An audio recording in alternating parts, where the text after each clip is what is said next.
Hi, I'm Andrea. Welcome to today's Harper Lecture. The Harper Lecture series highlights the University of Chicago's collective commitment to the highest aspirations and standards in research and education.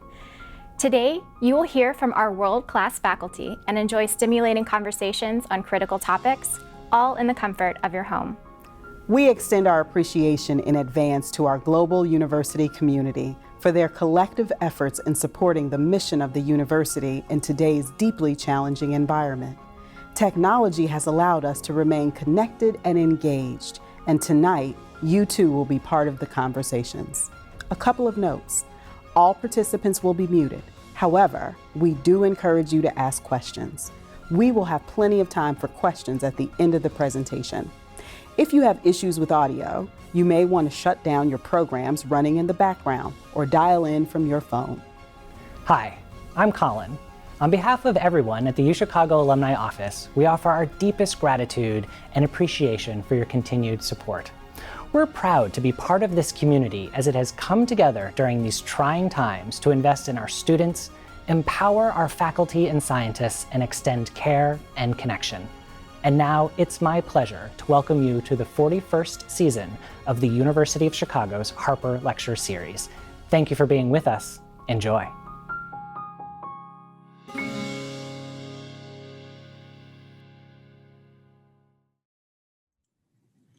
Hi, everyone. Welcome to today's Harper Lecture, Digitizing East Asian Art, International Mediations and Collaborations with Professors Wu Heng, Wei-Cheng Lin, and Katherine Tsiang. I'm Andrea Hodgman, Associate Director for Intellectual Engagement and Travel and the Program Manager for the Harper Lecture Series. On behalf of everyone at the UChicago Alumni Office, thank you for joining us. Please allow me to introduce our moderator. Neil Atkinson is an Associate Professor of Art History, Romance Languages and Literature, and the College. Professor Atkinson's teaching and scholarship focus on public space, urban history, soundscapes, geography, and travel, as well as the architecture and urbanism of late medieval and Renaissance Italy. His research has concerned the relationship between sound, space, and architecture, and their role in the construction of pre-modern urban societies. His current projects explore digital visualizations of early modern urban soundscapes through GIS technology, as well as the visual and sonic cultures of the Indian Ocean. Professors, thank you for joining us. Professor Atkinson, I'll hand things over to you. Thank you very much, Andrea. It is my delight and a pleasure to introduce my dear colleagues tonight to you, who will speak to you about their digitizing efforts in some of what I believe is the most cutting-edge art historical research that is being conducted today. Our first speaker tonight is my dear colleague Wu Heng. Professor Wu is the Harry A. Vanderstappen Distinguished Service Professor of Art History, Director of the Center for the Art of East Asia, and Consulting Curator of the Smart Museum of Art here on campus. He has published widely on both traditional and contemporary Chinese art. His interest in both traditional and modern and contemporary Chinese art has led him to experiment with different ways of integrating these conventionally separate phases into new kinds of art historical narratives. And I'd like to say on a personal note that many years ago, as a graduate student, one of my mentors handed me an article on the drum and bell towers of Beijing. And this piece of scholarship was really transformative in the work I was doing as a graduate student in my dissertation. So you can imagine how I felt when I was interviewing at the University of Chicago in the Department of Art History, having dinner in the West Loop, when I realized halfway through the meal that the person sitting next to me was the author of that article that had so transformed my work in Renaissance Florence. Katherine Tsiang, our second speaker, is the Associate Director of the Center for the Art of East Asia at the University of Chicago, where she is in charge of administration and implementation of programs and activities. She coordinates and supervises the center's major research and digital image projects, including the Digital Scrolling Paintings Project, the Jianglongshan Caves Project, and the Zhangtangshan Caves Project as well as exhibitions associated with the latter two projects. Our third speaker is my colleague and soldier-in-arms architectural historian and professor of art history here at the University of Chicago, Wei-Cheng Lin. He specializes in the history of Chinese art and architecture with a focus on medieval period. His primary interests are the visual and material cultural issues in Buddhist art in particular, and the architecture of Chinese funerary practices throughout its history. He is also the author of a book that I had the pleasure to read when he came to the University of Chicago a few years ago, called Building a Sacred Mountain, the Buddhist Architecture of China's Mount Wutai. So what I'd like to introduce now, Professor Wu Hung, the floor is yours. On the screen will be explained in the course of the talk. Why say I introduce one of our current projects. Our means the Center for the Art of East Asia, you see in the yellow letters, which is a branch of the Art History Department in the Division of the Humanities of this university. It was established in 2003 with the support of the university and the division to support the studies of East Asia art on the campus and beyond. When we say East Asia, we mean the three countries of China, Japan, and Korea. But we don't see it as a self-contained region. And our project always emphasized the global connections, both in the past and in the present. The center organizes and supports a variety of programs, including conferences and symposiums, publications, postdoctoral fellows, visiting scholars and students from other universities and countries, student travel and research, and large research projects. These large research projects include the one which three of us will introduce today. I will first outline this project in some general terms, and Dr. Tsiang and Professor Lin will give you more detailed reports on some specific projects within this large project. Some of these specific projects have basically completed, so we can show you some results. Others are works in progress or will begin soon. So we will be happy to answer questions about these and other programs of the center after our presentations. The project we want to introduce has a formal title you see on the screen in the red letters, called the Dispersed Chinese Art Digitization Project, or DCADP. It is a large collaborative project which involves many museums in the United States and other countries, Chinese universities and archaeological teams, institutions, and the different departments on this campus. The Cyrus Tang Foundation has recently awarded the center with a large grant to further develop this project. So I want to use this chance to express my sincere thanks to the foundation's generous support. The word dispersed in the project's title means that a work of art, either a sculpture or part of a building, have been removed, often by violence, from its original location and transported to a different location. Next slide, please. It has therefore parted from its original context and become part of a new context, a museum or gallery. Many factors have caused such a separation and dislocation, from wars, rebellions, robbery, and collecting, and even archaeological works. As a result, it is a common phenomenon today that sculptures and paintings from a famous site are actually scattered around the world. Next slide. Displayed in museums and private collections, these works have become homeless and rootless. The viewers can appreciate their beauty, but learn little about their origins and the cultures that produce them. When people visit the original sites, next slide, please, they only see empty temples and caves. Next, please.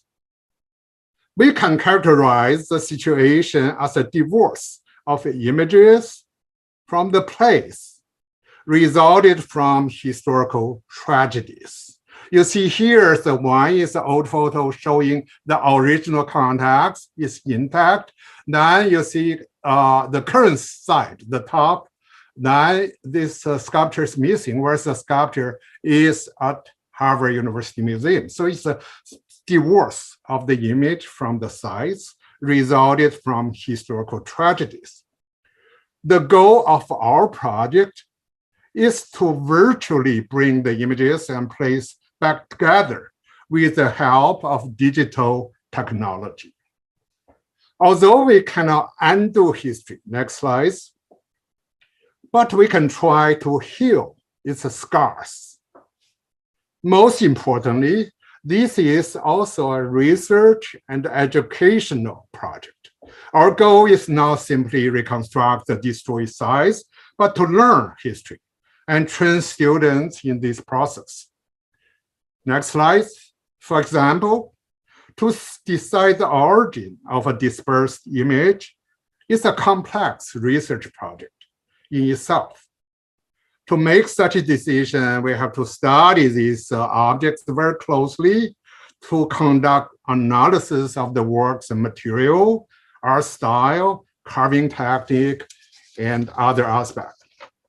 The team, including many students, next slide, then work in the different museums around the world to make 3D scannings of these fragments.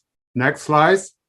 And then to establish a large online database, which allows scholars around the world to use these objects.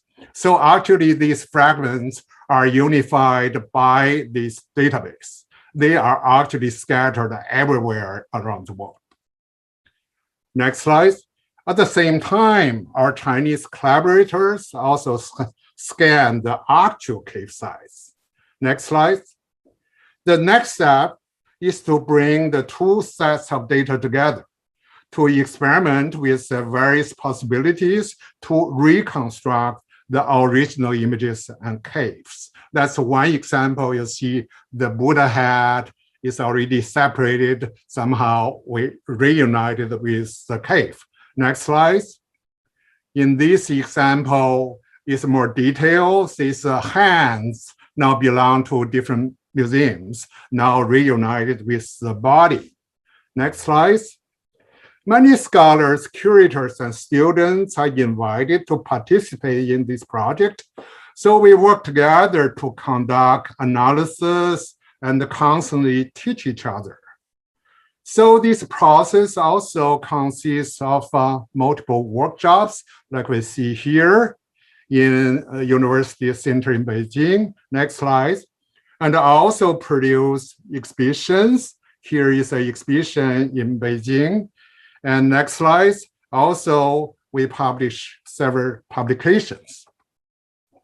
Since I still have a few minutes left, I would like to take a different direction to connect this 21st century project with Chinese art itself in the past. During this project, I have noticed that the destructions of monumental sites and works of art is not just a modern phenomenon. Next slide, please.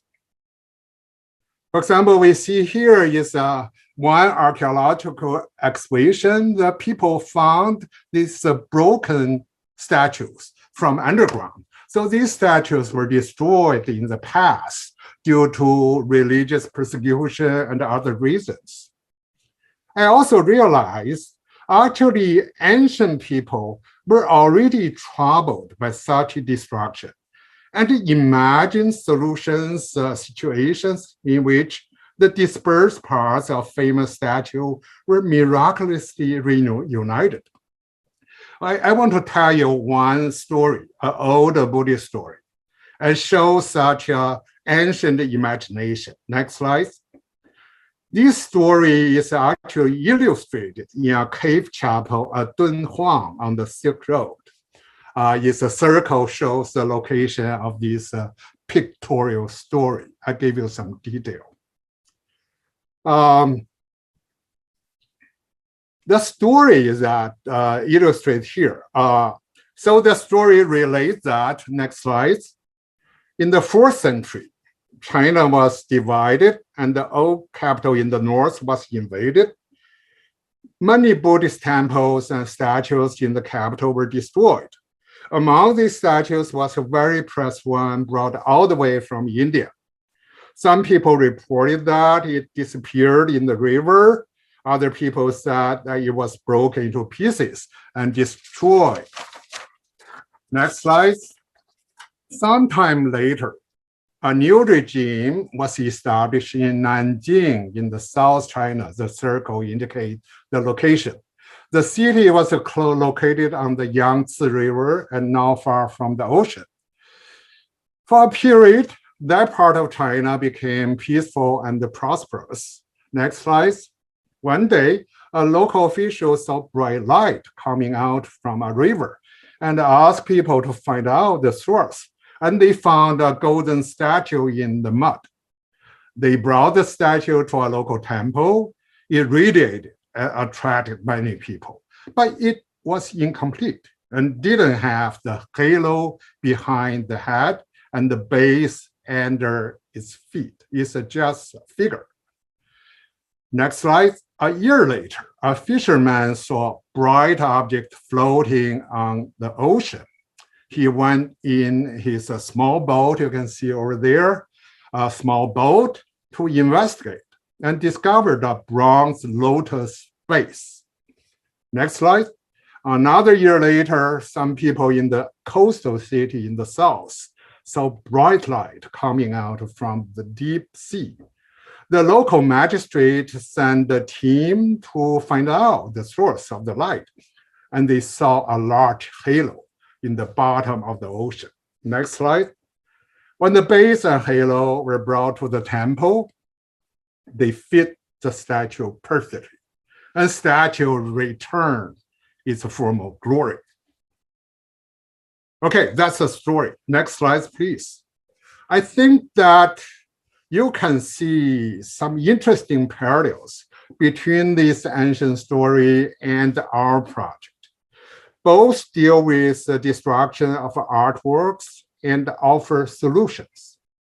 The solution offered by the story relies on the miraculous power of the statue itself. Indeed, this kind of statue was called a 瑞相, or miraculous image in ancient times, which could respond to human affairs. So it broke into pieces when the country was in trouble, and it re-emerged from ruins when peaceful time returned. Our solution seems more mundane, but it's definitely more practical and educational. And we can engage more and more people who would like to help heal the wound of history. And this is our hope in doing this project. Thank you very much. So our next speaker is Dr. Tsiang, please.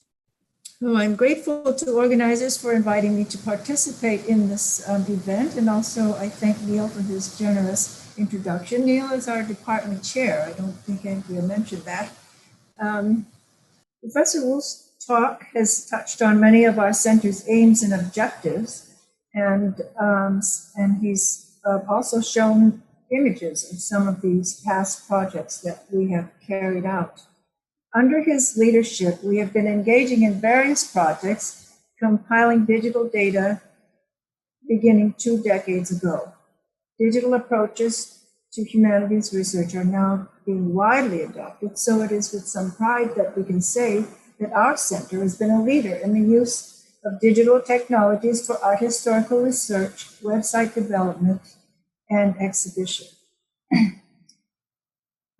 Next, the application of these new methodological approaches to art history constitutes a major shift that adds new dimensions to the research and learning experience and creates new forms of knowledge at the same time as incorporating traditional scholarship. We began with the East Asian Scroll Paintings website. Here shown scrolls at uchicago.edu for Wu Hong's classes. And this has developed over the years and now features nearly 100 paintings. The hand scroll painting is a horizontal format that was meant to be handled and viewed by unrolling a section at a time. As these historical artworks cannot be handled in museums and are seldom even displayed, our website has become widely used for teaching and is also very popular in Asia, I understand.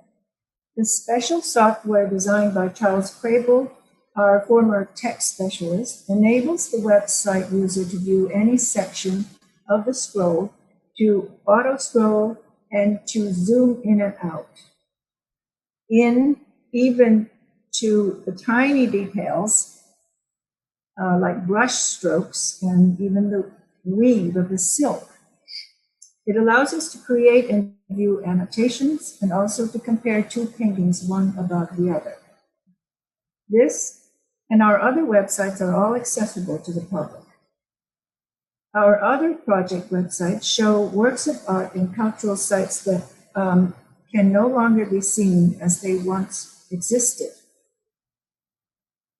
The UChicago Humanities Division has assisted us to develop applications of new technologies for the Buddhist Caves projects beginning in 2003 with the Xiangtangshan Caves project.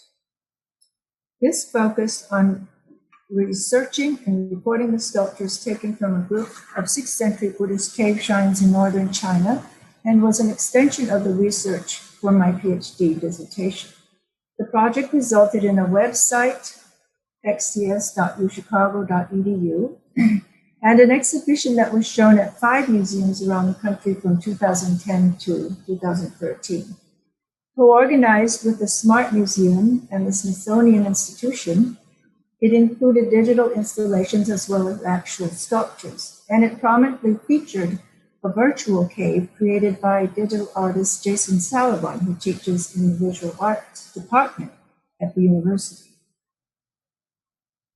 In 2003, we began work on another group of cave shrines, a project built on the foundation of the late Professor Harry van der Stappen's research in our art history department. Professor van der Stappen, known as Father Harry or Father V to his students, was a Catholic priest who said that he was converted to art history while serving as a missionary in China in the 1940s. Forced to leave China by the Communist Revolution, he came to Chicago to study for his PhD and then taught here from 1959 to 1991. In 1965, he published a study with his student Marilyn Reed that traced a group of Chinese Buddhist sculptures from the Tianlongshan caves back to their former locations by using historical photographs. Like Xiangtangshan, the Tianlongshan cave site was severely damaged in the early 20th century by the removal of its fine stone sculptures to be sold in the international art market. Our project was able to apply new digital imaging technology to build on Professor van der Stappen's work with the cooperation of many museums and generous funding and private support. The largest group of these sculptures outside China, as Wu Hong has shown in this picture, are in the Harvard Art Museums, part of the bequest of Grenville Winthrop. Some are displayed in the gallery as seen here, where an over-life-size Buddha is arranged together with low-relief carvings of flying divinities and worshippers standing by the Buddha's side. The relief carvings are from Cave 3, created in the first half of the 6th century. The current condition of the cave shows the ceiling without the divinities, the Buddha without his head, and the missing attendant figures. The Harvard Buddha was the central figure on the back of Cave 21, and it is believed to be from the early 8th century. The Harvard Buddha is one of the finest and most nearly complete figures taken from Tianlongshan. In order to record these sculptures, we traveled in a small team to carry out digital photography and scanned 110 sculptures in about 30 museums and private collections around the world. Most of the sculptures are fragmentary, as many heads were removed from the caves when they were first targeted and then the bodies taken later. The Artex Spider scanner seen in these photos is attached to a computer where the scans are processed and merged to create the 3D models. Our grad student, Katherine Tsiang, became very proficient at this. The scanner captures the contours of the artwork as a point cloud, and through triangulation, it results in the object's surface. The scanner also takes photographs that are here mashed together on the right side, and the software maps them onto the surface to create an accurate digital model. The project website, Tianlongshan tls.uchicago.edu, presents the research data, photographic images, and interactive 3D models. Visitors to the website can select a sculpture to view and rotate to see it from various angles. The 3D viewing software was also developed by Charles Crable. The 3D models of the sculptures can then be combined with information scanned from the caves or from other sculptures to restore damaged caves and to reassemble fragmented sculptures. We exhibited the results of this project in Beijing, first at the New Chicago Beijing Center and then the OCAT Institute Museum. Now we collaborated on a larger exhibition as well at the Taiyuan City Museum, not far from the Tianlongshan Caves. There's great potential for presenting this data in various ways that we're exploring further through interaction and cooperation with institutions around the world. We've been envisioning our center's purpose and role in more collaborative efforts in order to promote further sharing of knowledge about Asian art and visual culture in a global context. Wei-Cheng Lin will speak next about our most recent work as part of the new initiative, the Dispersed Chinese Art Digitization Project, launched just this past year with the generous support of the Cyrus Tong Foundation. In closing, I encourage you to explore our project websites. Thank you. All right, it's a great pleasure to be here, and thank you for joining the webinar for these presentations. And during the final 12 to 15 minutes or so, I would like to introduce the digital project in which the center is currently engaged.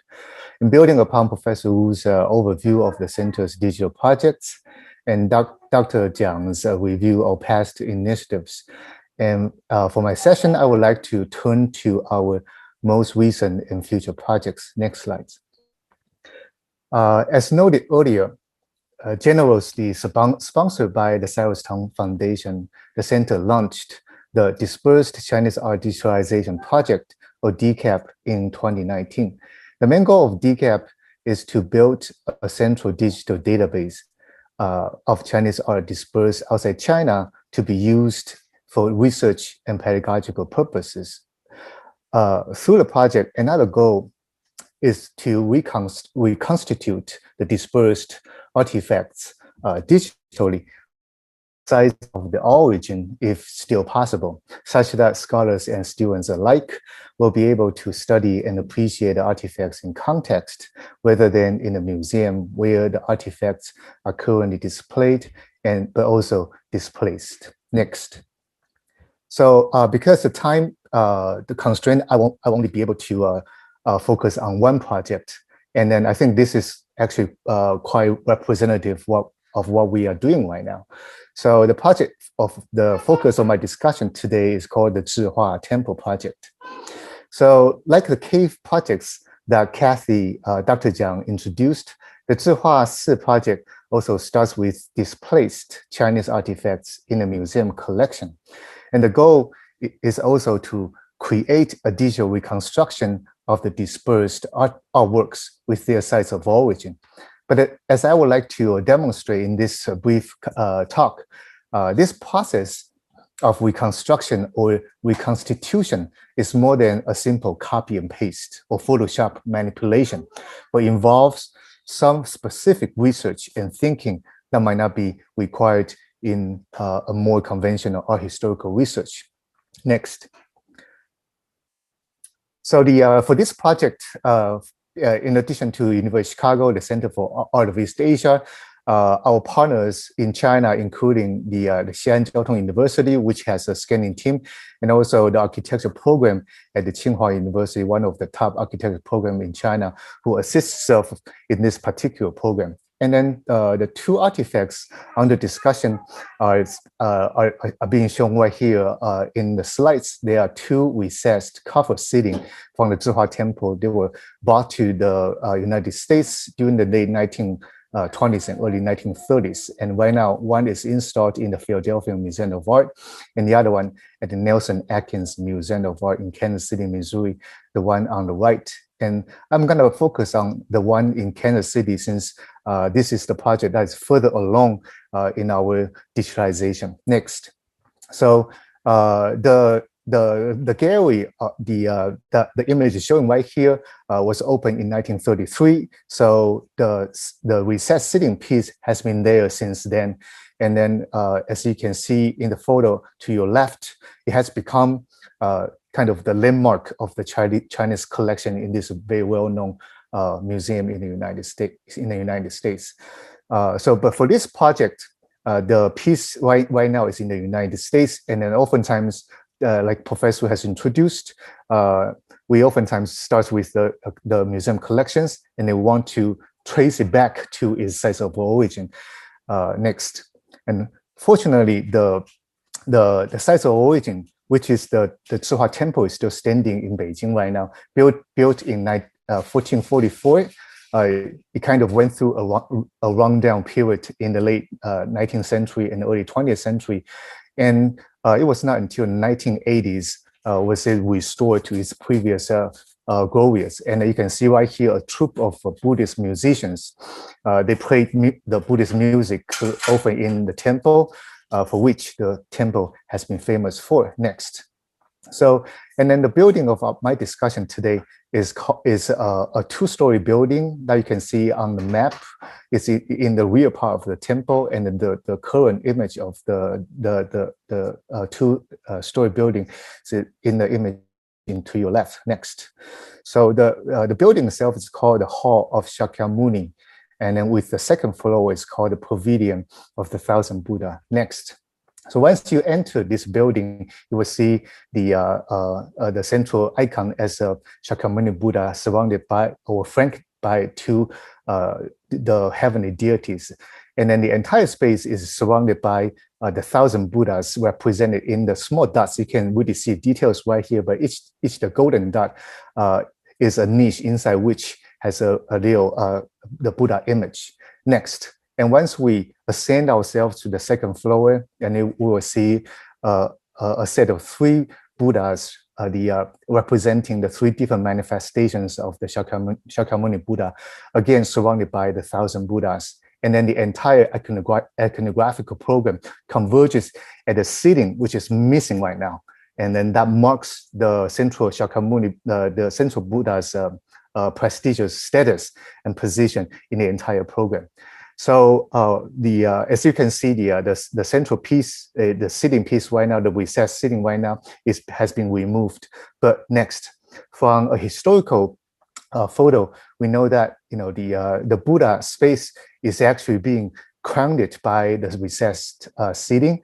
It comprises two parts. One is the recessed seating, and then the second part is a series of small miniature buildings representing the heavenly palaces and towers. Next, and since the piece was taken away, right now in the temple, building, when you go over there, you will see this the temple structure kind of seal off that space. Next, and of course, that piece right now, the recess sitting right now is installed in at the Nelson Atkins Museum of Art, as you can see right here. And if you compare the two images on your right, the series of small models have been removed already. And when they were transported from Beijing to the United States, some of them were missing. So the juxtapositions of these three images is uncanny. So you can see, the original piece and its site of origin were divorced. But it also affords an opportunity to investigate the role of the covered seating in its built environment and how its significance changed from its site of origin to its current position through its removal and reassembling between the two locations. And this is precise what we want, the goal of the projects. So next, so the 2 years ago in early 2019, so this is the image of the gallery. Next, so in the early 2019, our team started scanning the entire gallery. What we want to do, we want to document the new environment. Next, not only just the recess sitting, the cover seating itself, like the image on your left, we build a scaffold to reach that part, but also we scan the entire building. Next, the gallery space. The image that you'll be seeing right here is actually a digital reconstruction of the museum gallery. So this is not a photo. So we reconstruct everything right here. So this represents the new built environment of the Chinese cover seating. Next, and at the same time in China, using the broader scanning technology, we scan the entire building and acquiring the entire measurements, and then manually in the computer with the software, we build its model so you can see the building itself. Next, but within inside the building, we did a more detailed scanning, including entire space and also its image. Next, so right now we have built so you can see right here not only the image that we see before, but also we have reconstruct the statues. So not only just the building structure is interior space, but also the thin statues being placed inside. And then next, and then for the recess, the cover seating, all the small models representing the heavenly palaces and towers, we have reconstructed based on the remaining pieces, and then we try to do some research to find out their positions, because during the removal, all the orders has been messed up. Next, and then in our reconstruction, we have proposed which one should go which. So this is a view that you can see from below. Next, and then the entire the seating part has been reconstructed. The small panels that you can see surrounding the cover seating, each represents a deity. So the entire seating actually together collectively represents a mandala. So we have been doing a lot of research because when the pieces were transported to the United States, the pieces have been, like I said, messed up. And then so there's no historical written record to help us. So we have to do research in order to reconstruct it. We also did a little study of the cover seating compared with the historical photos, just to make sure that everything is being reconstructed according to the tradition. Next. And then so for the cover seating itself, and then in the past, most of the publications that mentioned about Zhihua Temple will have the photo on your right. But actually, the 3D model will show you the entire piece is actually a three-dimensional object. Next, so if I show you the cross section, you will see the measurements. The entire cover seating is 4.18 by 4.18 as a square meter in artifact, but it's very deep. So the height, so from the lowest point to its tallest point, represented by the red line right here, is about 1.067 meters. So here we have very precise measurements by using the digital models. So you can see that. Next, so and then the next one we will study some of the carvings that's in low relief. and then at the same time compare with the central part as in high relief, that will make a very very visual contrast that presents the entire composition in a very dramatic way. Next, so since I don't have time to show you the central the dragon, I'm going to show you the detail of the side panels. I show you the dragons. The dragons is in high relief, has a lot of perforations behind it, so we have to use the manual the software to manually build the entire model. But as you can see, each small dragon is different. So that shows you. So we are almost seeing the hands of the artisans, how they craft everything. So next, so the entire process for us is almost like we backtrack from the museum all the way to its and then next to from the current, it's a museum installation to the temple, and then through the entire building, the making process. In the temple's website, if you go to website, you will see this image. So it has the kind of very interesting using the Photoshop to put the two-dimensional photo kind of above to cover the sitting part to represent how the space is supposed to be look like.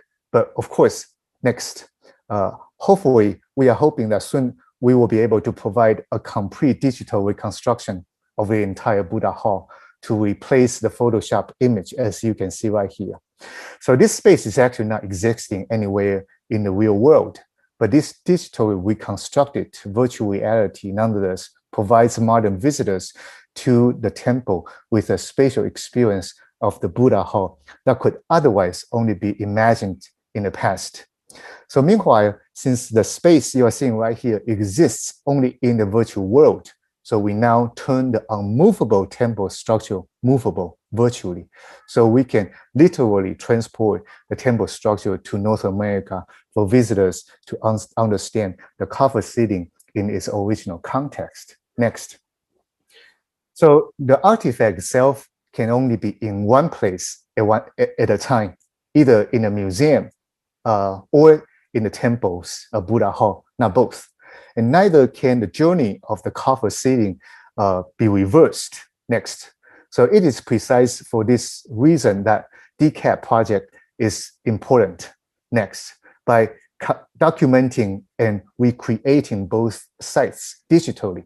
The virtual temple, as you can see in the image to your left, the virtual temple hall created by undoing the removal is meant to bridge the temporal and spatial gap between Beijing and the museum in the United States, two spaces with which the cover seating's life story unfolds. So that's all my presentation, and thank you for listening to our presentations. Wish you open the virtual forward now, and then we'll be delighted to answer any questions. So I would like to invite Neil back to moderate the Q&A session, and thank you so much. Thank you so much, Wei-Cheng, and thank you to all our speakers. As you could see, this is a really complex and massive collaboration that I think really constitutes literally what global art history can be. I think this is really, as I said, at the cutting edge of what we are doing as scholars. And you can also see the kind of the intellectual investigation that is needed, the massive amounts of technological support, as well as material support that we're really grateful for. So I'd like to address already, we have several questions, and I think this is indicative of the kinds of questions that your research is generating. And I think this is an issue which I think is extremely relevant, important at the moment that all of us as art historians have to deal with in terms of our intellectual research, our ethical commitment to the discipline, as well as the politics of collecting and display. Already, speakers have 4 questions, all of which are connected to the issue of repatriation. Let me just see here, from Sally Nieto, about the way in which digitization projects like this will impact or not the repatriation of art. From Stephen Olson, is repatriation a possibility with any of these cultural treasures that you've shown to us? And Joy Xiao, sorry if I mispronounced your name horribly, asks, is there an effort to return these clearly stolen artifacts back to their original locations or caves? And Dexter Carlson has asked, in this project, have you all seen any of the art you have digitized be physically returned to their original home? Is that desirable? Or as with the hands and the body of the original statues that Professor Wu Hung described, have you seen pieces that are physically reunited rather than digitally with their divorced parts? And how does this work, the digitization work that you're doing, and your relationships, influence your relationships and feelings towards museums that permanently house pieces that have been separated, divorced from their original home? These are very, very big questions, so I'd like to ask any of our speakers to address. I can begin to respond to this.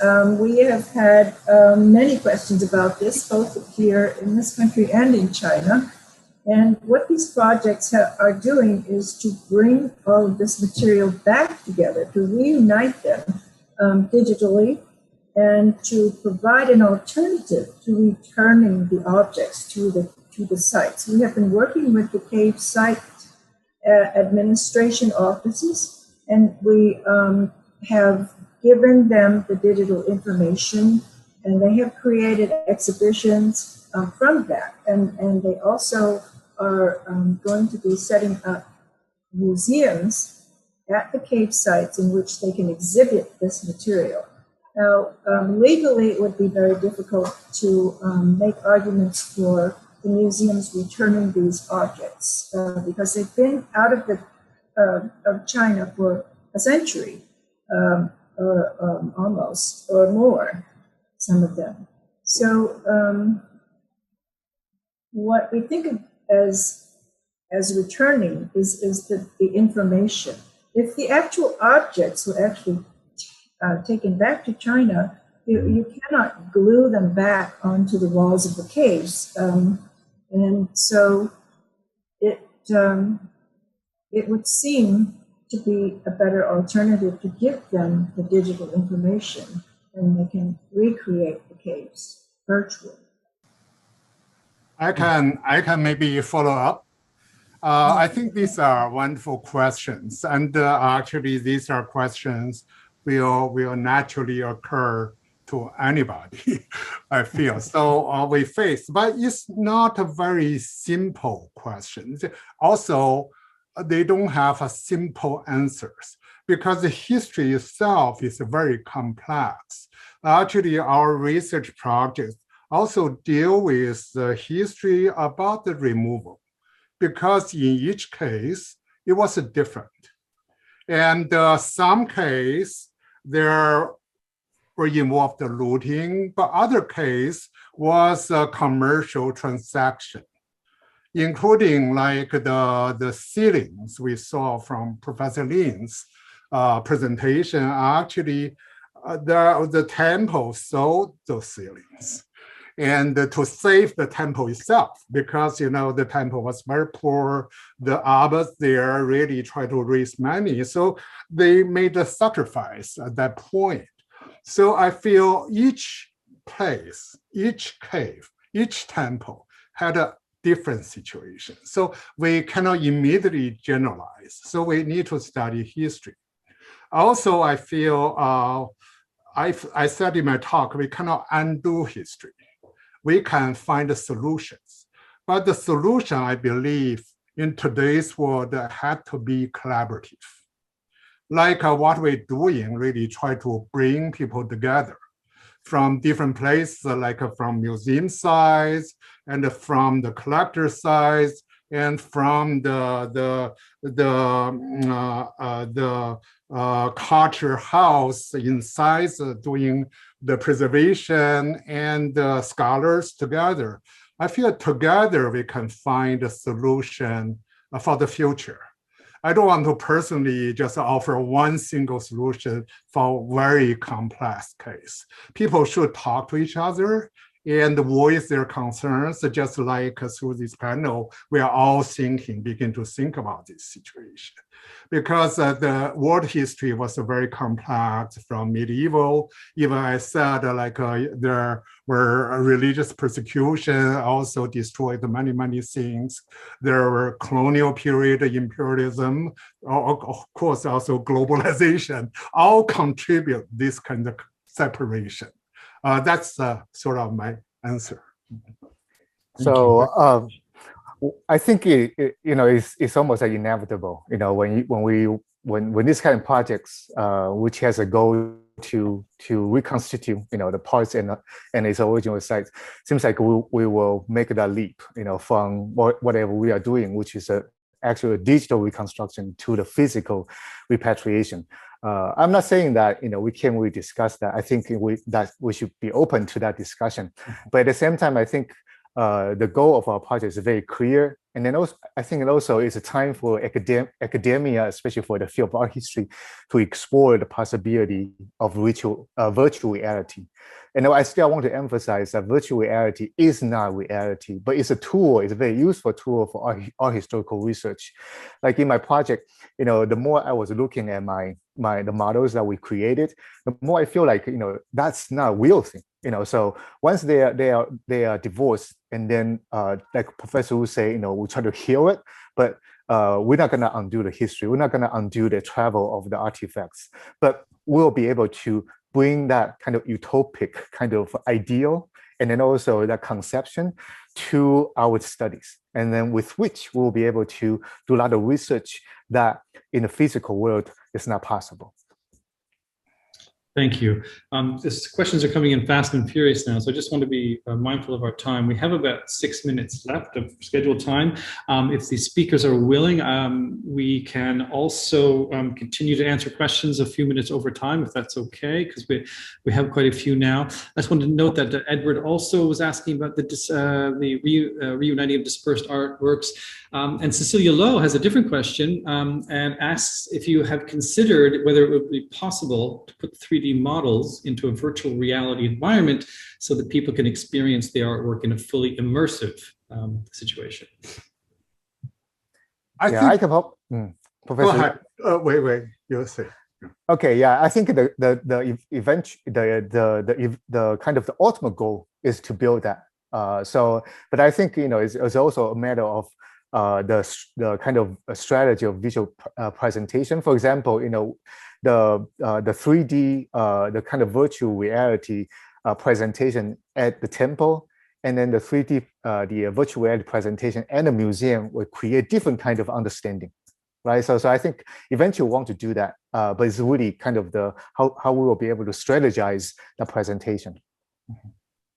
Again, I feel there are a lot of possibilities. So it's a very, very good question. How do we present these kind of 3D models? So we show some ways, like one just through computer database is a kind of presentation. Everybody can go there and see. There are other possibilities, like Professor Lin mentioned, this 3D model of the temple can be presented in Kansas City, in Philadelphia, along next to the ceiling. So provide a kind of environment. Also, I talked to some scholars in China, just envisioning if it's possible in the future, build a virtual museum, maybe underground, next to this destroyed site. Because site has been destroyed, it cannot be repaired.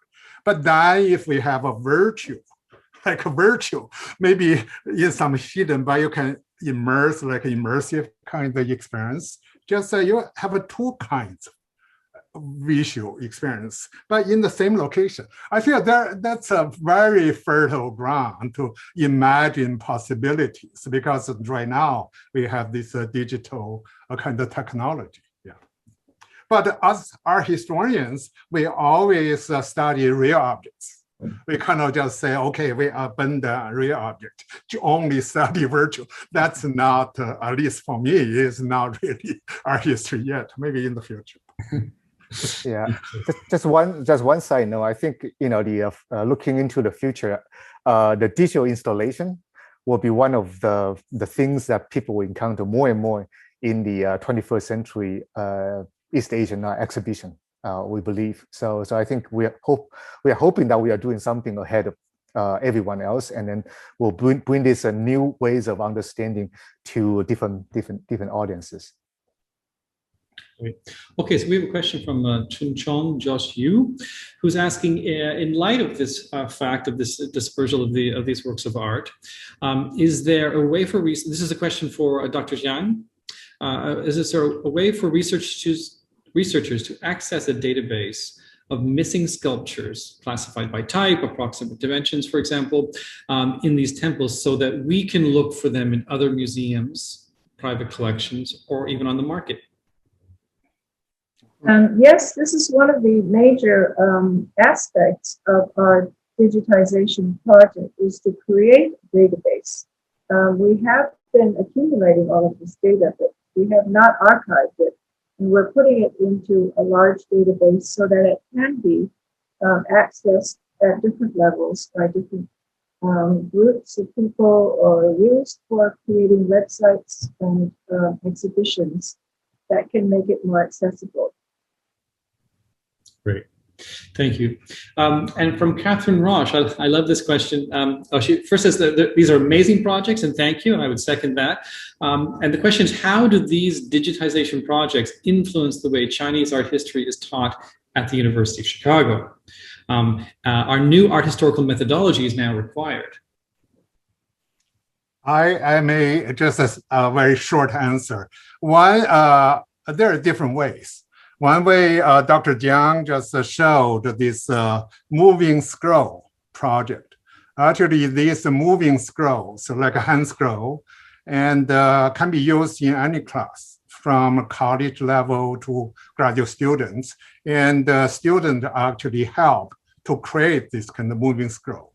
And in the process, also learned a lot of things about this kind of objects.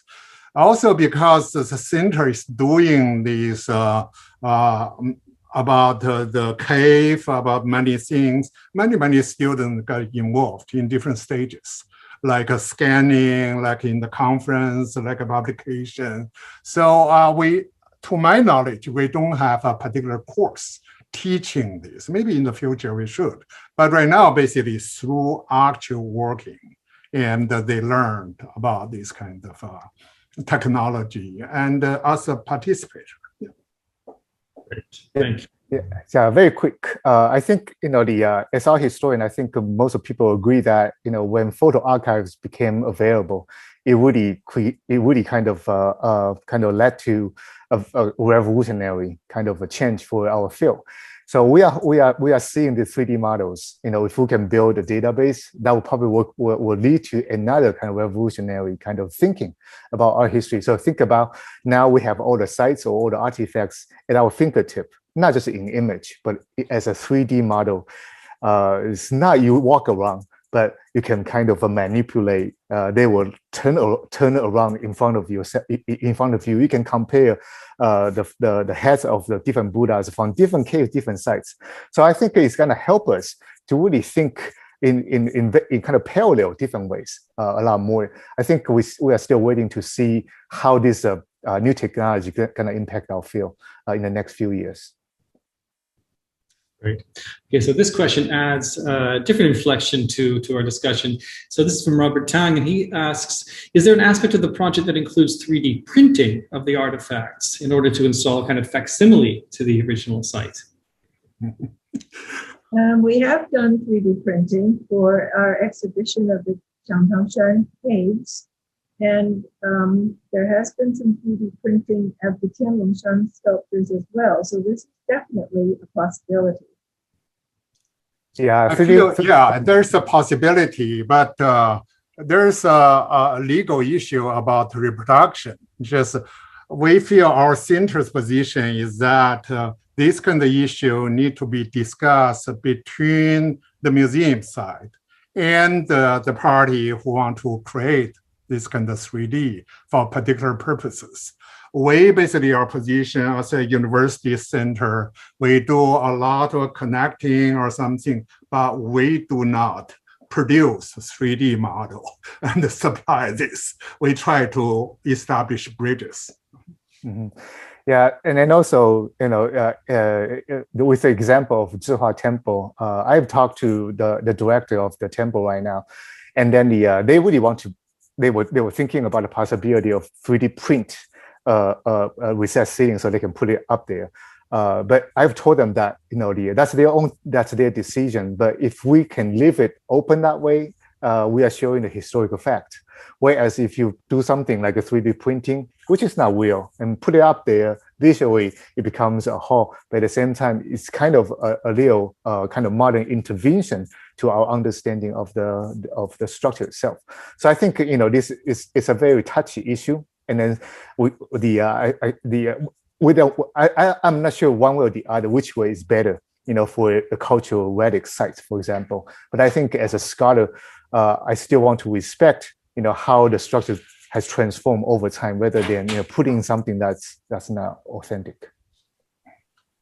Okay, we are coming up on, well, we are a little bit past time, but maybe we can do a couple more questions out of the speakers. Are you okay with sticking around? There's still a lot of people in this webinar. Okay. We really appreciate the interest. Okay, yeah, absolutely. This is fantastic. Edward asks, how receptive are curators from the private museums to the ideas of reuniting the separated pieces? Cassie, you can say something about it. Yes, we've been connecting museum curators with the people in charge of the Xiangtangshan caves because they want to do an exhibition there in Hong New Museum. So they are negotiating directly with the people who are in charge of administration of the caves and the museum in order to decide whether and how to give them permission to do reproductions of these sculptures. And so this is good to create a dialogue between the sites where the objects came from and the museums that own the objects. Thank you. Okay, I want to go to a question from Jim Nye. Is there a scope in your impressive projects to form computational connections between objects and digitized texts describing those objects? And is there a role for the interconnection of the objects to their sonic surrounding, comparable to approaches that some person named Neil Atkinson has so remarkably pioneered in early modern Italy? I did not plant that question. I absolutely did not. I had no idea it was coming. I take the question as a very good suggestion for us to think about. But so far, we haven't done this. But as I said, there are a lot of possibilities, and people should get together to think about that.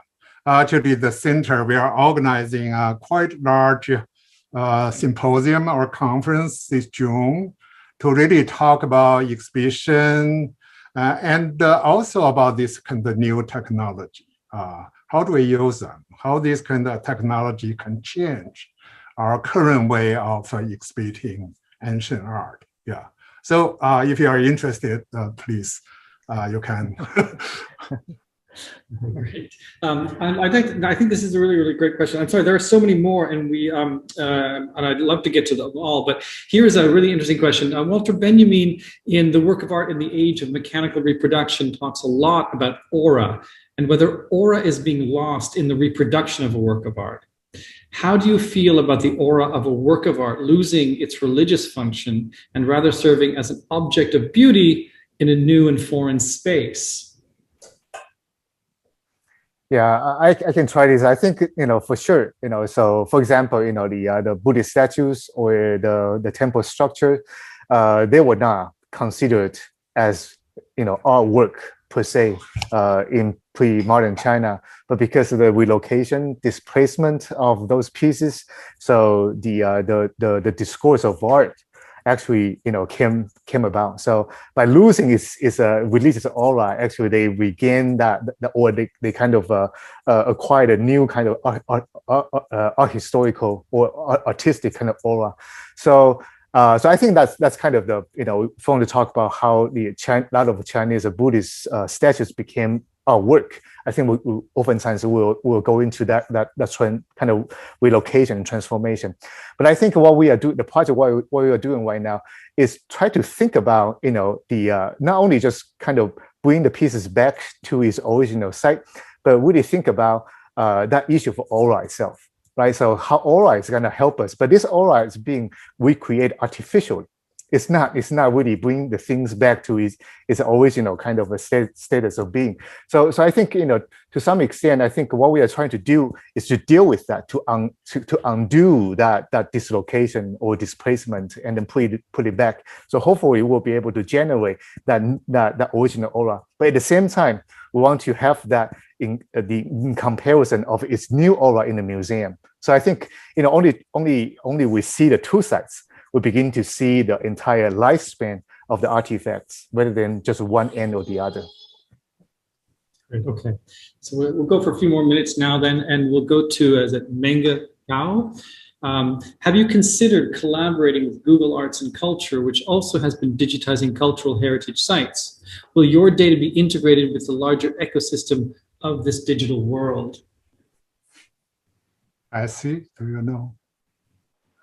Well, we are going to be establishing a database in a platform that has been designed by the Oriental Institute at the University of Chicago, and I know Neil is also working with them, and they are hosting quite a lot of other projects. And there will be a very large database of materials that that can be integrated in many different kinds of ways, I think. So that should be interesting. Now, we haven't approached Google about this, but eventually it might all be connected. Great. Very impressive project from Han Zhao, who asks, can you please say something about the technology involved, the software, the algorithms, technicians? Has this project generated any new challenges to the technology that you've used? Mm-hmm. Who want to answer? I think Kathy can probably say a bit more. I think one thing that we have encountered will be, for example, a lot of broken pieces. So it would be really hard to restore them back to its size of origin because it's too fragmented, right? So it's a lot of missing parts. How can I deal with that? And then, for example, in the case of the temple seating, the wood carving is so delicate, and a lot of perforations is actually behind the front surface. It's in a very small hole, so that part you can't really scan. So hopefully in the future, there's a new technology that will build a very small scanner head, and we can stick that into the Leo hall. But right now, what we can do is to manually use the software to hand build the part that is behind the front surface. So that part cannot be seen, cannot be scanned, but it's existing. So we can only do that. So I think the technology is catching up, but at the same time, it still requires a lot of compromises. So I think the scanning equipment is built for industrial production, but we're pushing it to its limits to use it for recording existing objects, and also to reconstruct broken pieces. So it is a different use maybe from what the equipment was produced for. Great, thank you. Okay, there are also many well-wishing messages here on the great project that you're doing, just so I know, just so that you know. And let me just ask one final question here. This is from Walter Zhang. Do you think that the digitization of artifacts has changed its context and meaning? How will it change the way we consider them in real life, in quotes? And how do we border the gap between digital life and real life? And does it have any ramification on divorced objects in general? Will we view them forever as broken objects, as inherent in the 3D models, divorced from their homes? How should we view them now, while considering the possibilities of the 3D model that the 3D models provides? Well, our whole existence is becoming digitized online. And it's, as you know from this past year, staying at home and not going out and seeing the real world. So I think this is just a broader aspect of what we're seeing in the conducting of our research projects. That I think that in the future, the digitized objects will enable to recreate the original religious spaces and cultural spaces that these pieces originally came from. And so that's what we hope to achieve. I feel we are not really trying to change meaning of existing objects or the site, because we don't really move them or touch them. But we want to provide the missing meaning, like the missing context. That's what we try to do. So in that process, we change the meaning of the whole discourse. For example, this site and the images are separated. They become like two places, generate different meanings. But by creating this kind of contextualized 3D model, we bring them into a single discourse or visual discourse. In that way, you can say we change the meaning, but actually we recreate historical meaning and also generate a new understanding of the sites and image. Great, thank you. Okay, so I'm going to apologize to those whose questions we did not get to. And I want to thank all of you for your fantastic questions and your enthusiasm that's been shown by this list that's developing in front of me. And I want to thank our three speakers again for a fantastic discussion, a fantastic dialogue. This is really wonderful. And I'd like to end just with the words of Michelle Patterson, who writes, "So very interesting and informative. May your work continue and flourish," she says. Thank you. Thank you all so much. Thank you. I'd like to hand it back to Andrea. Hi, thank you, professors, so much for sharing your research with us. This is really fascinating. And thank you, Professor Atkinson, for facilitating the conversation with our audience. I really appreciate you taking the extra time tonight. So thank you all. And thank you to our audience for attending today's virtual Harper Lecture.